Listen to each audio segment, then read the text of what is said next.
Is that? I'm good? Okay. I'll knock that down. Good afternoon, everyone. It's good to see some of you here in the press theater and the legislature on the traditional territory of the Lekwungen-speaking people, the Esquimalt and Songhees First Nation. This is a regular media availability. We've been kind of out of sync for a couple of reasons over the past number of weeks, but it's been my hope that I can make myself available at least once a week to questions from the media, and that's certainly what we're doing today.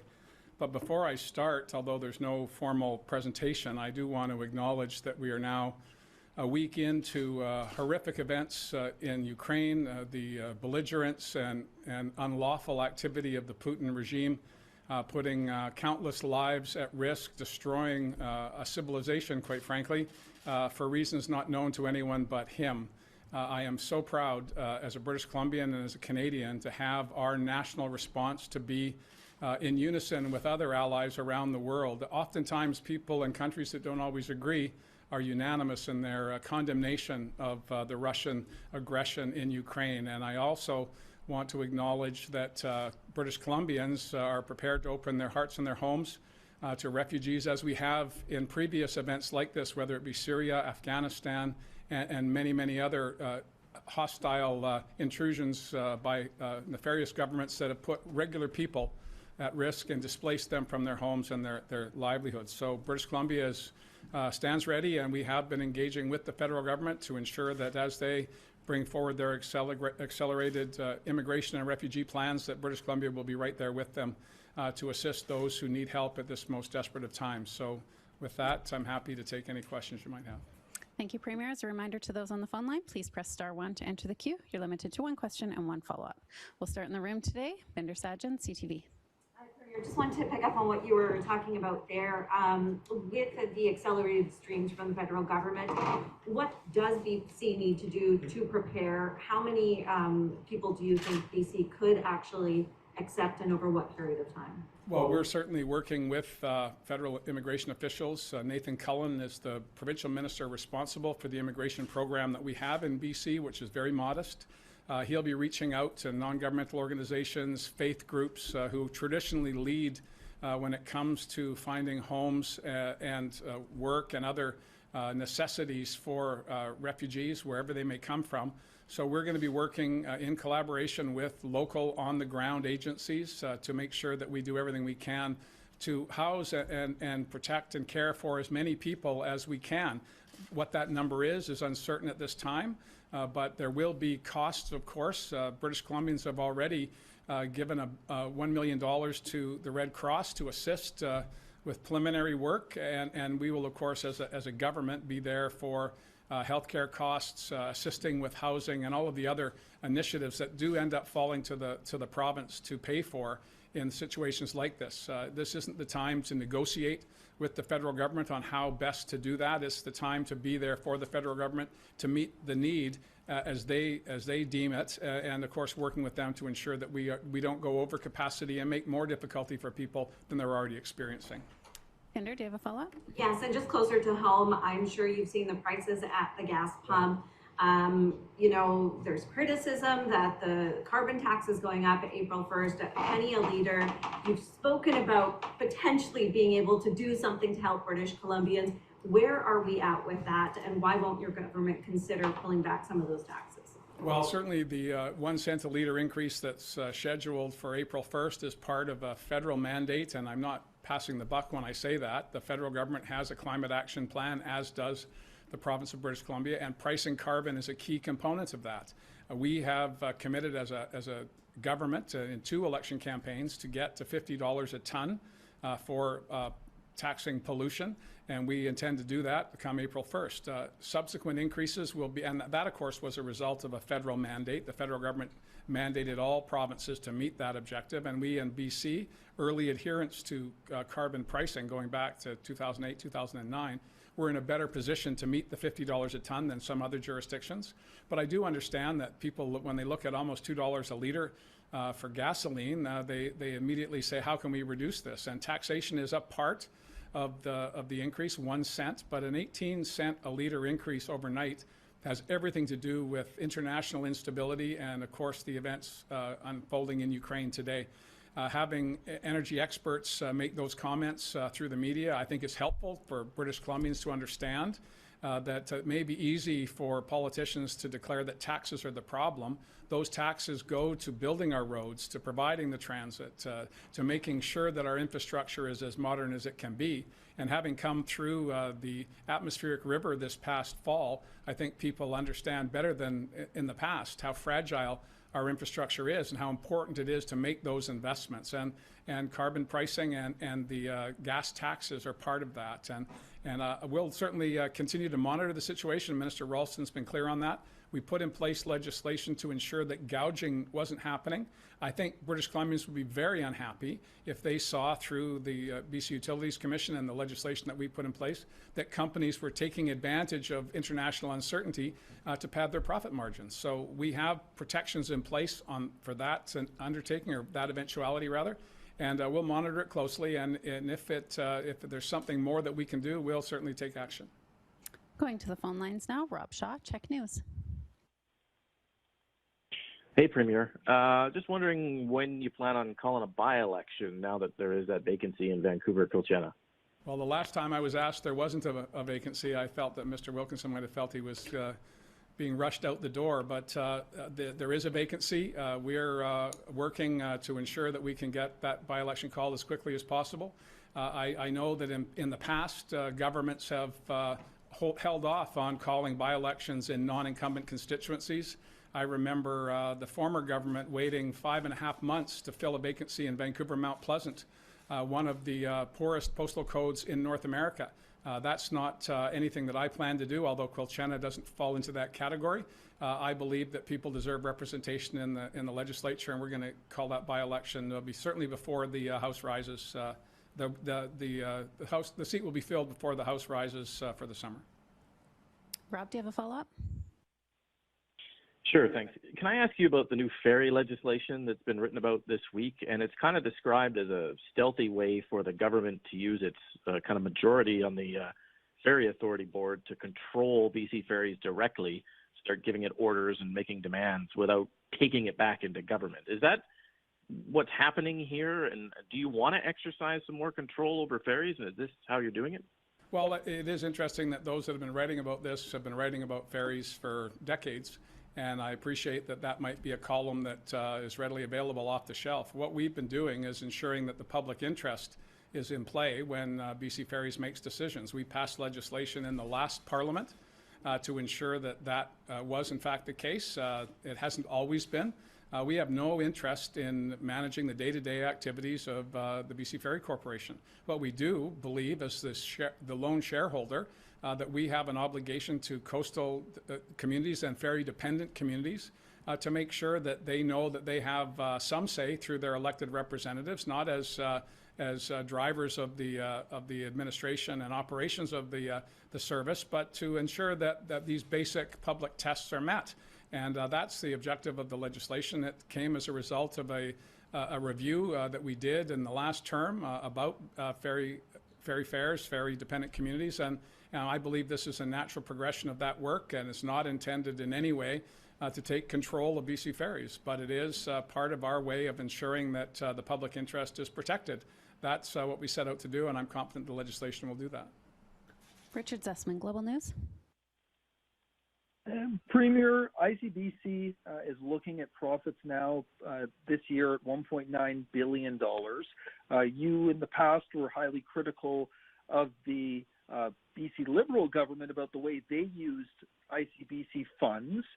How should the profits within the corporation be used now? Should ICBC save this money in case things turn sour again, or should this be money that's returned back to those who have insurance in this province?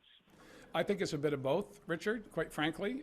Certainly, ICBC needs to ensure that it has enough in reserve to meet any eventuality, whether they have investments that they make on behalf of policyholders. We want to ensure those investments are robust. That's the role of the board and the executive. So they need a buffer. in those situations. But we were able, through the COVID pandemic, to see rebates on 2 occasions go back to drivers, the policyholders. The intention of public auto insurance was not to build up large profits, not to build up padding bank accounts, or, quite frankly, to transfer those benefits back to government for other purposes. It was to protect drivers and to keep auto insurance as low as possible. That's the mandate of the corporation, and that's my expectation about how they'll deal with any increase in revenue that they have now and into the future. Do you have a follow-up, Richard? I do. We're anticipating some changes next week to the COVID-19 restrictions, the 2 big ones, mask mandates, as well as the vaccine card.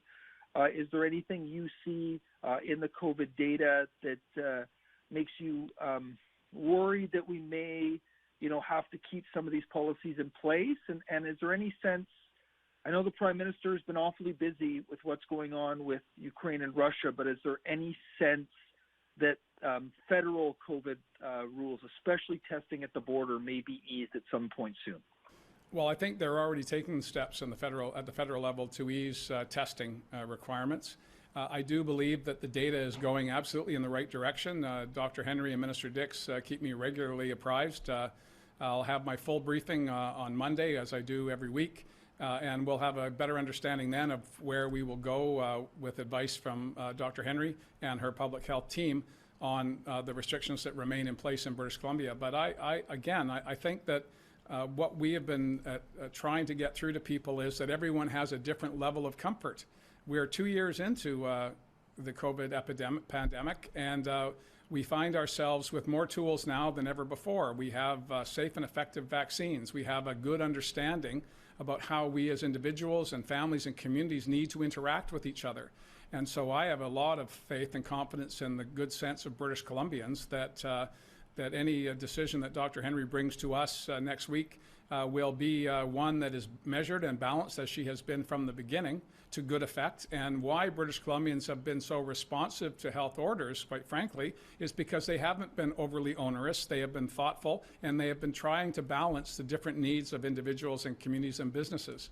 So I don't have any expectation that Dr. Henry is going to deviate from what she has been doing over the past 2 years, and that gives Minister Dix and I a lot of comfort that when we make the decisions and make those available to the public, that there will be a positive response to it. But everyone's going to be going at a different speed, and I fully intend, just coming out of cancer treatment, to continue wearing a mask inside and in social settings with people that I'm unfamiliar with. And I'm confident that people won't begrudge me that, and nor should anyone else. If British Columbians are comfortable wearing masks, you should let them wear masks. And if they're uncomfortable, provided the mandates have been lifted, then that's their right as well, or that's their choice, I should say.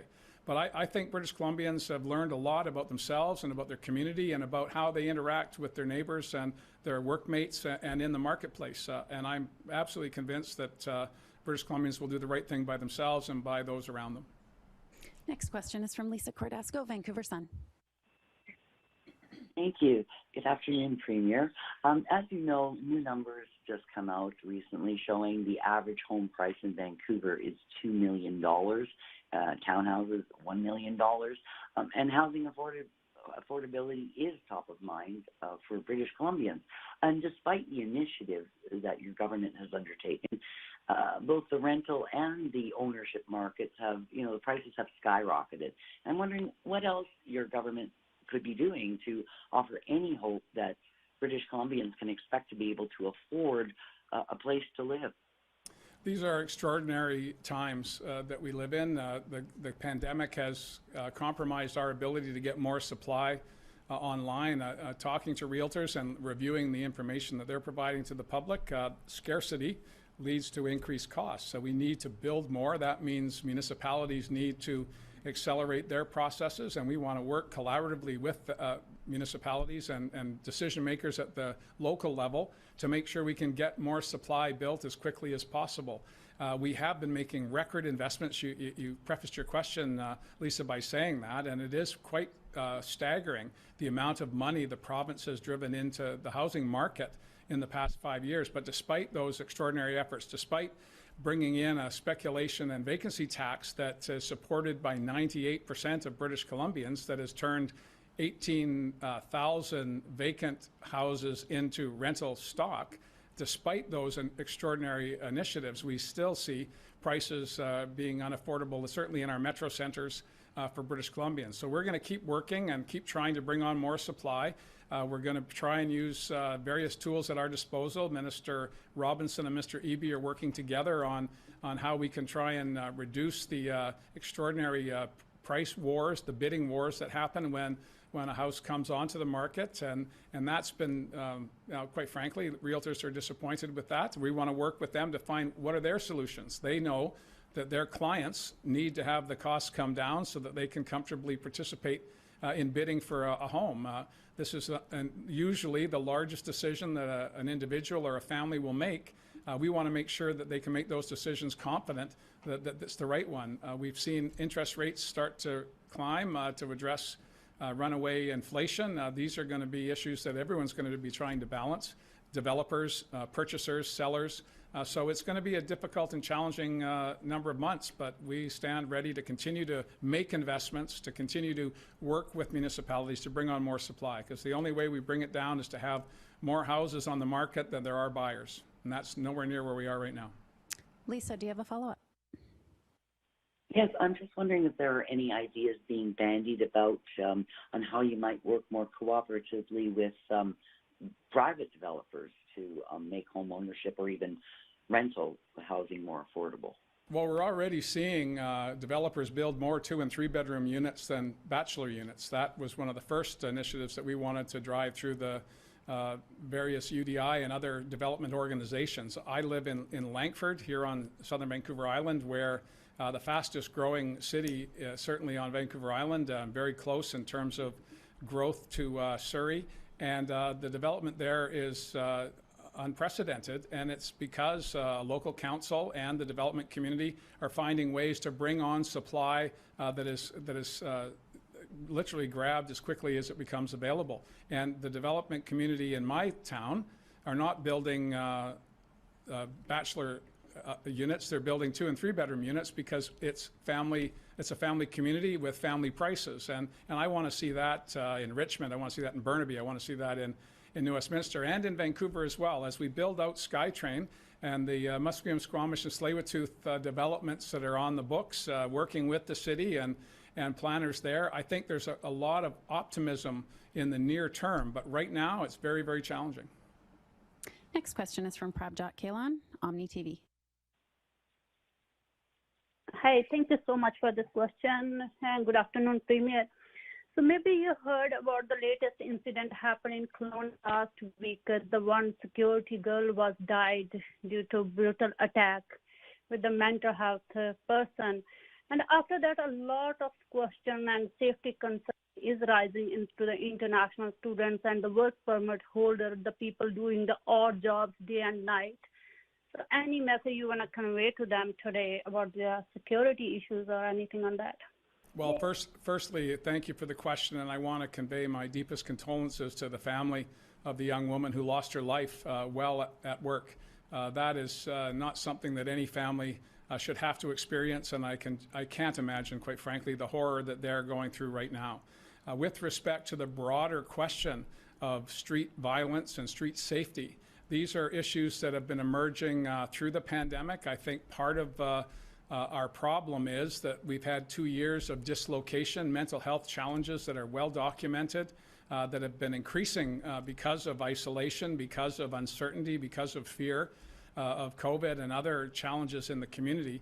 That has led to a rise in street violence. And we're working with law enforcement, we're working with communities. The Minister of Mental Health and Addictions is doing what she can to provide more comprehensive care or complex care for those who, quite frankly, shouldn't be in the community. They should be getting 24-hour care. These are issues that have been discussed for a number of years, and I think it's high time that we started building that complex care so that we can house those individuals that have serious mental health challenges, not in an incarcerated way, but in a way that they're getting the care that they need. I think the public supports that. We're bringing forward a number of complex care facilities across the province, and that will go a good distance to addressing the immediate concern. But I know that the City of Vancouver, I heard on my broadcast this morning, the City of Vancouver is bringing together interested parties across the spectrum to talk about how we can work together to give people a sense of comfort in their own communities. It's critically important that we do that. And I think that the solutions to these challenges rest in a variety of different places, and we need to all be listening attentively to those ideas as they come forward and taking action when we can. Do you have a follow-up, Prabhat?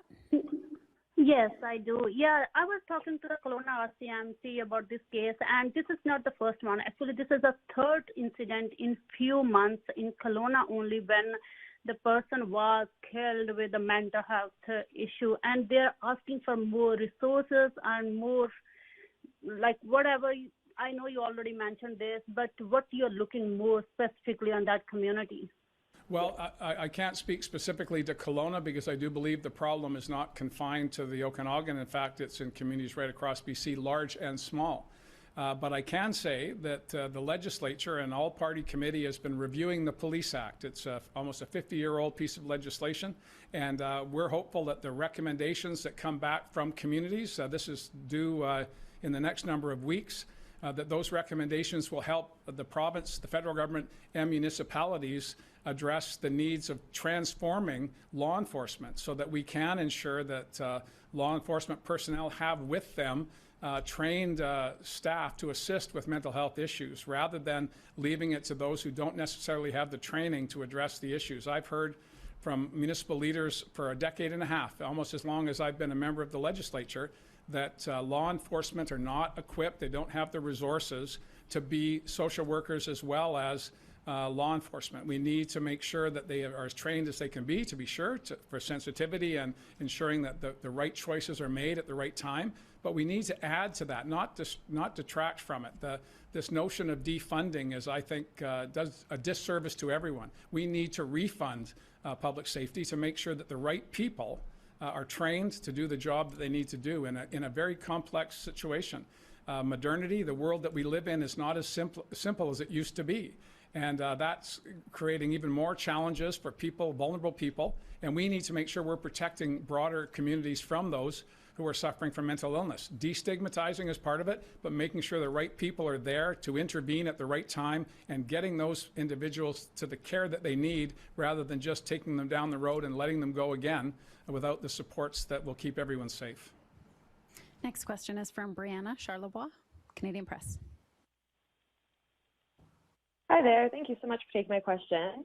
The federal government announced it is placing a 35% tariff for Russian exports to Canada. So I'm just wondering what the potential impact and the anticipated economic blowback the tariffs and the sanctions will have on BC. And then if you could speak specifically about the potential cost to major construction projects that rely on Russian steel, that would be great. Thank you. Well, thank you for that. And I don't have an inventory of what projects are currently using Russian steel. I know there was a question in the legislature, which was a historic question, of a company that had contracted Russian steel in 2020, 2021, but was no longer using it. At the outset, I want to say that I support the federal government's sanction process. We have been absolutely clear to Minister Freeland that whatever British Columbia can do, we will, to support a coordinated effort. The only way we're going to change a brutal dictator's mind is to make it extremely uncomfortable for him to continue on the same course that he is on. And economic sanctions will work if they are universally embraced. And it appears in an unprecedented way, the international community is standing together against the intrusion into Ukraine and encouraging the Putin regime to back off. And we do that by enforcing sanctions. So we're looking right now, Minister of Finance and her team are looking at what the consequences would be to the private sector here. There is no role directly for the province to play in terms of purchases. We don't have a procurement arm that would make decisions like that. But there are provincially funded projects that are being built by the private sector that may well have a Russian component, and we're going to go through all of those projects and see what we can do about reducing that and ensuring that we keep the sanctions in place as they've been laid out by the federal government. I'm confident we can do that, and we're not at this point concerned that there will be a significant cost to British Columbians. But as that information becomes available, we'll make it public, and you'll have access to that as soon as we have it. Brianna, do you have a follow-up? Yeah, great. Thank you so much for that answer. Yeah, so just going back actually to an earlier question, so we don't have an idea as to how many refugees we might be taking, or, you know, right now it's very high level. You're going to take the federal government sort of lead on this, but you don't, like, there's not any specific steps BC is taking right now. Only to be in contact with the minister. Our minister has spoken with their minister. My office has been in touch with the PMO, the Prime Minister's office, letting them know that British Columbia stands ready. And it's not just the government, it's people. People right across the spectrum are opening their hearts and their homes to those that are having their lives turned upside down. That's who we are. We've done it in the past, and we're going to do it again. And it's largely driven by non-governmental organizations who are in the business of taking care of new arrivals to BC. We're going to be continuing to fund those organizations as we have in the past, and offering whatever guidance we can to the federal government about what numbers we can absorb here in BC. But I do want to give a caveat. I don't want it to diminish in any way our wholesale commitment to support the federal government.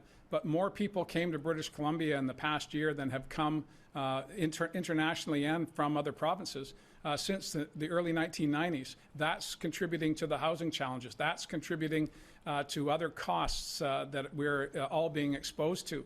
And despite that, I'm confident that British Columbians are ready, willing, and able to absorb as many Ukrainian refugees as we possibly can. But it is not without consequence, and just I'm glad for a second chance to answer the question. That doesn't change, I believe, the commitment of British Columbians to help.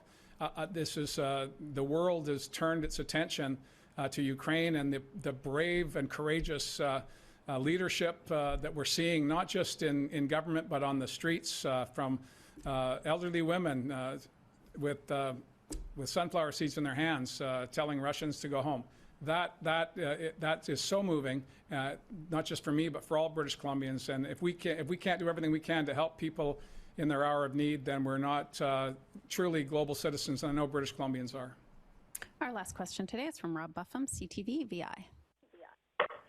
Oh, hi. Thanks for taking my question.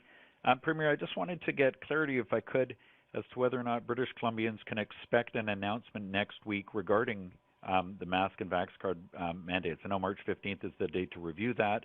In question period today, Minister Dix said that we can expect some information on that next week. So is that a reasonable expectation that we will hear next week about those restrictions? Well, I think so, Rob, and I know you are regularly tuned in for Minister Dix and Dr. Henry's presentations. They have been regular for 2 years. When you think about that, it's quite staggering that for 2 years, almost on a daily basis, the two of them and all of the staff that support them have been trying to provide as much information to the media and to British Columbians as is possible. Dr. Henry has been foreshadowing next week as a likely time to review the other measures that are currently in place in British Columbia, and I have no reason to doubt that that's the track she's on. But I don't get a full briefing until Monday, and that's as it should be. Situations change. Test positivity may shift radically. There is a new variant of concern that Dr. Henry and her team are watching, and the global community is watching. So I don't want to assume anything, and that's one of the challenges of COVID-19 is that I remember like it was yesterday, the summer of 2021, when we had 500 active cases in British Columbia, and that is a distant memory. But we felt at that time that we had turned a corner. So I'll leave it to Dr. Henry and her experience and the team that she has in place to give me the information next week, and then we'll make decisions based on that. But I don't want to, I think that answers your question. And Adrian did as well in the House. Rob, do you have a follow-up? I do. I'm wondering about with skyrocketing gas prices and inflation and the cost of living, including, for rent. is there anything further, you've been asked about this in different regards, but is there any consideration for a cap on gas or rent for folks who are, many people who are really going to be struggling in the months ahead? Well, we did put a cap on rents. The former government had a 2% automatic increase for landlords to rent, as well as the cost of living. So it was the cost of living plus 2%. We eliminated that 2% and said that's not acceptable at a time of scarcity. And so rents have not gone up as much as they would have had the former government stayed in place. We've reduced ICBC costs by about $500 per policyholder, as well as directing the corporation to give not one but two rebates to good drivers. We've brought forward a child opportunity benefit that puts $1,700 a year into the pockets of families. We've reduced the cost of childcare. We eliminated MSP premiums. I'm going to give you a list because affordability is in a whole bunch of places, and we've tried to address those areas where we can. But gasoline is a free market, and it is why we brought forward transparency legislation, was to ensure that that free market didn't take advantage of consumers by gouging at the pumps when there was an opportunity to do that. And now companies have to prove to the Independent Utilities Commission why they increased the cost of gasoline as much as they did for any given reason. We did put a cap in place during the rebuild of the Trans Mountain Pipeline into the Lower Mainland, as well as, of course, our supply chains through Highway 1 and Highway 3 during the atmospheric river, the aftermath of that. But those were extraordinary circumstances, and again, I want to remind people of how extraordinary British Columbians were at that time.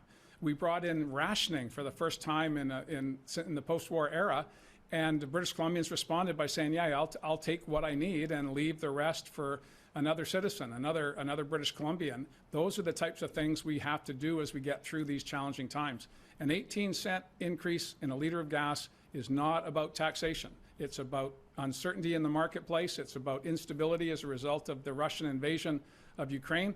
And we need to, all of us need to act accordingly. We need to make choices about how we act, where we go, how we travel based on that. I know that's not an easy message to give or to receive, but that's the world we live in. And unfortunately, until such time as we get stability in the international marketplace, our prices are going to continue to be volatile. That's all the time we have. Thank you for joining us. Thanks, everybody.